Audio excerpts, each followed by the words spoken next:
अस्सलाम वालेकुम नाज़रीन, आप देख रहे हैं मेरा यूट्यूब चैनल न्यूज़ 24 ऑफिशियल। नाज़रीन, आपकी खिदमत में नए व्लॉग के साथ हाजिर हैं। पहले इमरान रियाज खान की ये वीडियो देखें, उसके बाद बात करते हैं। नई अपडेट के साथ आपकी खिदमत में हाजिर होते हैं। पहले ये वीडियो देखें, फिर बात होगी। अस्सलाम वालेकुम नाज़रीन, आप यूट्यूब चैनल देख रहे हैं। मैं इमरान खान हूँ। दो बहुत अहम खबरें हैं, दोनों मैंने आपके सामने रखनी है। एक तो पूरे पाकिस्तान में भूचाल आया हुआ है, जो एक खबर हम्माद अज़हर साहब ने सबसे पहले लगाई और उसके बाद पाकिस्तान तहरीक इंसाफ के सोशल मीडिया ने उसको लगाया। शौकत बसरा साहब ने उसके ऊपर कुछ तहकीकात की और मेरी शौकत बसरा साहब से बड़ी तफसीली बातचीत हुई है। कुछ और लोग जो हैं उनसे भी मेरी बात हुई है। ये मामला है एक लाश का। एक लाश जो है वो इस्लामाबाद से लाई गई है जनूबी पंजाब में और उसको दफन किया गया है। लेकिन जब उसको दफन किया गया तो पता चला कि उसको तो गोली लगी है। हालांकि ये बताया गया लाश देते हुए कि इसको गोली नहीं लगी, बल्कि ये एक एक्सीडेंट के अंदर मारा गया है। लाश की हालत भी बहुत अजीब थी। कहानी है क्या, मैं आपको बता देता हूँ। पाकिस्तान तहरीक इंसाफ का जो क्लेम इसके बाद सामने आया, या जो ऐनी शाहिदीन कुछ पैदा हुए हैं नए, उनके जो क्लेम सामने आ रहे हैं वो ये कहते हैं कि उन्होंने बहुत सारी लाशें देखी हैं। एक लाश उस मुर्दा खाने में नहीं देखी गई, 2 नहीं देखी गई, 10 नहीं देखी गई, बहुत ज्यादा लाशें देखी गई हैं। मैं अगर आपको नंबर बताऊंगा तो भूचाल आ जाएगा। या जितनी बड़ी तादाद में, जैसे मुईद पीरजादा साहब ने एक दावा किया था, ये उस लेवल का दावा सामने आया। अब ये है क्या, ये मैं आपको बता देता हूं कि जनूबी पंजाब में राशिद नाम का कोई शख्स था जो जनूबी पंजाब का रहने वाला है और ये 2-2.5 माह से अपने रिश्तेदारों या अपने घर वालों से राब्ते में नहीं था। उसकी वजह यह थी कि इसकी शादी का कोई मामला था जिसके ऊपर एक इख्तलाफ था और ये अपने घर वालों से राब्ता नहीं कर रहा था। अचानक इसके भाई को एक टेलीफोन कॉल आती है और उसको ये पूछा जाता है, आसिफ गल कर रहे हैं? उसने कहा जी मैं आसिफ बात कर रहा हूँ। उसने कहा जी आसिफ तुम राशिद के भाई हो? उसने कहा जी मैं राशिद का भाई हूँ, हमारे वालिद का नाम जो है वो मोहम्मद शफीक है। बिल्कुल ठीक है जी। वो कंफर्म करता है बंदा पहले। अच्छा, जो कॉल आती है वो अननोन नंबर से आती है। पहले अननोन नंबर की जो कॉल है, ये अननोन नंबर का मतलब ये नहीं होता कि आपको नंबर नहीं पता, नाम नहीं लिखा हुआ, आपने फीड नहीं किया हुआ, नहीं। ये जो एजेंसियों की कॉल्स होती हैं या मखसूस लोग जो ताकतवर लोग हैं पाकिस्तान के अंदर, जब वो कॉल करते हैं तो आपके मोबाइल में कोई नंबर ही नहीं आता, लिखा हुआ आ जाता है अननोन। यानी आप पता ही नहीं कर सकते कि ये बंदा कौन था जिसने आपको कॉल की है। ये फैसिलिटी उनके पास होती है कि वो ऐसी कॉल करते हैं जिससे एक दबाव पैदा होता है। वो आसिफ के बकौल जो मामला बाहर आया कि वो उठा नहीं रहा था उस कॉल को, वो डर रहा था क्योंकि ये सारे पाकिस्तान तहरीक इंसाफ के लोग हैं और ये सोशल मीडिया पे पोस्टें वगैरह करते रहते हैं। तो उन्हें लगा शायद कि हमारे लिए कोई मुश्किलात पैदा होने जा रही है, हम पोस्टें वगैरह करते हैं, इमरान खान को सपोर्ट करते हैं, तो ये अननोन नंबर से कॉल आ रही है, कोई नई मुसीबत ना बन जाए। लेकिन फिर जब उसने डरते डरते फ़ोन उठाया तो उसको बताया गया कि तुम्हारा भाई जो है वो राशिद, वो उसका एक्सीडेंट हो गया और उसकी डेड बॉडी ले लो।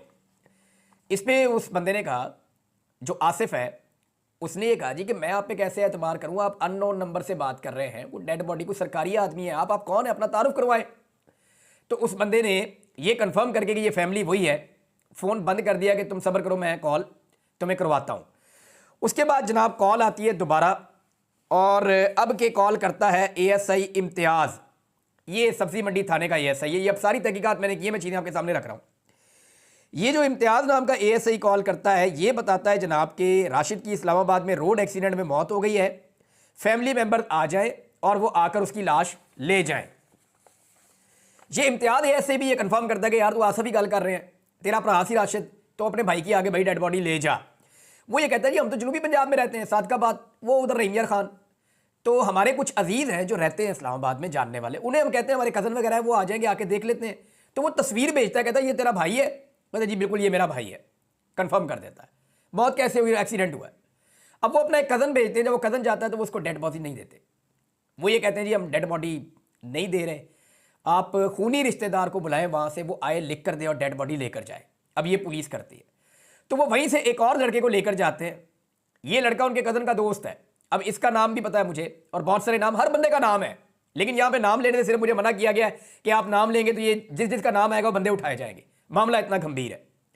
तो एक और बंदा वहां जाता है, वो जाकर 6,000 रुपया देता है नकद एएसआई इम्तियाज़ को कि यार तुम ये पैसे ले लो हमसे और हमें डेड बॉडी आप दे दें, ये पैसे रिश्वत आप ले लें और डेड बॉडी हमारे हवाले करें, हम लेकर जाए रहीम खान में जाकर उसको दफनाएं, उसकी फैमिली के हवाले करें, उनके घर वालों का बुरा हाल है।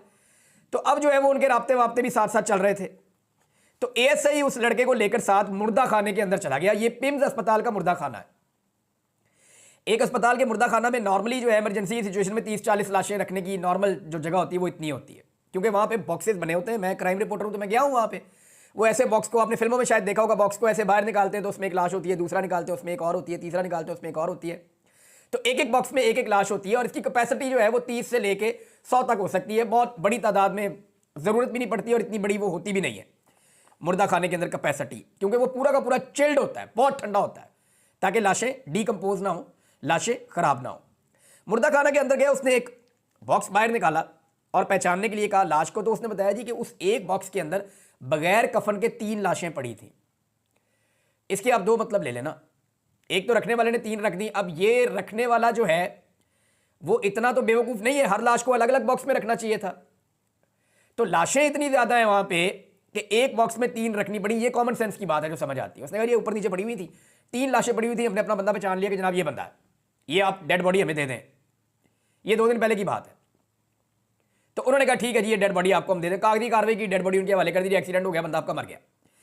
अब वो जो लड़का वहां गया था उसने ये क्लेम किया है, और वो जो इस्लामाबाद वाले लोग हैं वो ये क्लेम करके बताते हैं बाकायदा, और इस पर मैं आपको बताऊं वीडियो के प्रूफ्स मौजूद हैं। ये मैं आपको बता रहा हूं, शौकत बसरा के पास वो सबूत मौजूद हैं जो सबूत पूरे निजाम को हिलाकर रख देंगे। गो कि इस वक्त लोग बहुत खौफजदा हैं, बहुत परेशान हैं।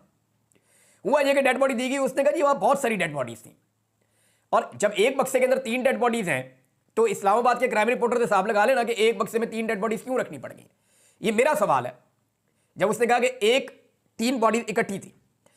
अच्छा जी, फिर वो ये बताता है कि डेड बॉडी लेकर वापस चले गए और ले जाकर वहाँ पे रहीमियर खान में हवाले कर दिया गया। वहाँ पे जो तदफीन का मामला शुरू हुआ तो उनके अब कुछ अजीज जो है जिनका मेडिकल से भी ताल्लुक है थोड़ा बहुत, वो जो समझता है इस मामले को, मेडिकल साइंस को, उस बंदे ने कहा जी ये तो डेड बॉडी ताज़ा है ही नहीं, ये तो बहुत दिन पहले का मरा हुआ बंदा है आपका। क्या मतलब? उन्होंने कहा डेड बॉडी तो अकड़ी हुई है, ये बंदा तो कई दिन पहले का मारा गया बंदा, ये तो अभी आज की, कल की, परसों की तो हलाकत ही नहीं है एक्सीडेंट की। तो उसके बाद उसके घर वालों ने उसको जब नहलाना शुरू किया, गुस्ल देना शुरू किया, तो उसकी बॉडी में गोली का निशान मिला। उसे गोली लगी थी जो मेन आपकी आर्टरी होती है टांग के ऊपर, ये यहां पे फ्रंट साइड से उसको गोली लगी थी। और अगर ये आर्टरी आपकी फट जाए तो फिर खून नहीं रुक सकता, जो मर्जी आप करें ये खून नहीं रुकता होता। मैंने 1-2 वाकयात ऐसे देखे, बड़ी मुश्किल इंसान की जान बचती है।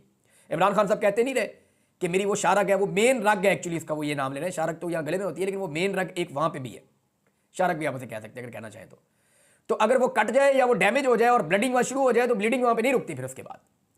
तो पता चला जनाब कि इस बंदे को तो गोली लगी है।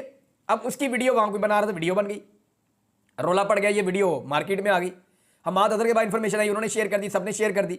अब इससे जुड़ी सारी इंफॉर्मेशन बाहर आना शुरू हो गई है और शौकत बसरा ने बहुत बड़ा क्लेम किया। मेरी जब उनसे बात हुई तो उनके पास नाकाबिले तरदीद सबूत मौजूद हैं, लेकिन ये सारी की सारी फैमिली को इस वक्त पूरी तरह से घेरे में ले लिया गया है और जितने भी लोग इस केस के अंदर अब तक इन्वॉल्व हुए हैं उन सब अफराद को घेरे में ले लिया गया है। मैं अभी तक ये क्लेम नहीं कर रहा कि वहां कितनी डेड बॉडीज है, मैं आपको वो बता रहा हूं जो इन्फॉर्मेशन मुझे इन लोगों ने दी है। अगर आप अस्पताल में बात करेंगे तो वो तो बात करने के लिए तैयार नहीं है। मैंने वहां 2-4 लोगों से बात की, उन्होंने कहा वहां तो इन्फॉर्मेशन छुपा लेते हैं। बल्कि जब ये सानिया हुआ उसके बाद कई दिनों तक तो वहां पे पैरामिलिट्री फोर्सेज खड़ी रही हैं अस्पताल के बाहर। अस्पताल के अंदर आने जाने की किसी को इजाजत नहीं थी। जो सहाफ़ी अंदर बाहर आ जा रहे थे, साकिब बशीर और मुतीउल्लाह जान साहब, इनको उठा लिया, इनके ऊपर मंशियात का पर्चा भी डाल दिया। तो कुछ तो था पिम्स अस्पताल में जिसकी वजह से इतनी पर्दादारी थी। बहरहाल ये अब उस नौजवान का क्लेम है। अब ये इतना बड़ा इल्ज़ाम है और इतना बड़ा मामला है कि इसके ऊपर तहकीकात होनी चाहिए। देखिए, एक स्टेटमेंट मुईत पीरज़ादा साहब ने दिया, उन्होंने कहा जी उनके पास पक्की खबर है। फिर कुछ और लोगों ने कहा जी बहुत ज़्यादा लोग जो है उनकी शहादतें हुई हैं, जितनी फायरिंग हुई है और जो बाद में इलाका साफ किया गया है उसके हवाले से भी लोगों के बड़े तहफ़्फ़ुज़ात हैं। लेकिन ये जो इंसिडेंट है, इसने यानी पुलिस ने ये क्यों कहा कि इसका एक्सीडेंट हुआ है, हालांकि वहां पे जब गए तो पता चला जी इसको तो गोली लगी है और वहां निशान बाकायदा मौजूद है कि इसकी बॉडी के अंदर गोली दाखिल हुई है। अब इतनी बड़ी बात सामने आ गई है, इंटरनेशनल मीडिया को बुलवाना चाहिए और हुकूमत को इसके ऊपर अपनी तफसीलात बतानी चाहिए। मुझे जो 1-2 लोगों ने कहा, उन्होंने कहा जी पिम्स। जी बिल्कुल नाजरीन, आपने देखा कि किस तरह इमरान रियाज खान का जो आज का जो व्लॉग था वो आपकी खिदमत में हमने पेश किया। यकीनन आपको हमारे ये वीडियो, हमारे ये व्लॉग अच्छे लग रहे होंगे। इसी के साथ अपने मेज़बान ज़ाहिर रशीद को इजाज़त दीजिएगा। अगले व्लॉग के साथ आपकी खिदमत में हाज़िर होंगे। अल्लाह हाफिज़।